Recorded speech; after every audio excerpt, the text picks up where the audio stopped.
Hi Sarah, this is just to give a quick update. Sorry about the background noise.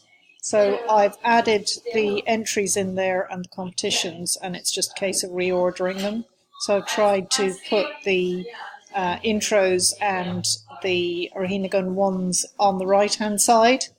And I've done a little bit of reordering. So if I go up here and have a look, for example, at Tiggy Hancock, she's got 2 entries in the combined training 90 centimetre, so you can kind of drag them up and separate her as much as you can, but that's still only giving you 24 minutes. But the other thing you could do, given it's a 106, is try and maybe put 2 106s together.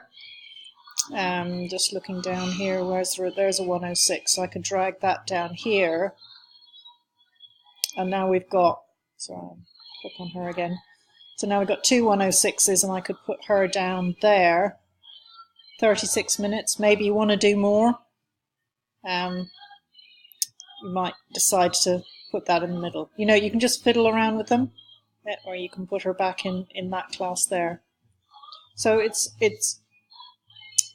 the other thing which I'll try and do if I get to it tomorrow morning is to give you a blank arena that you can put things in, and if I get to that, I'll do that. But have a fiddle around with this, and I should be at my desk at 8 o'clock, so give us a call then. Bye for now.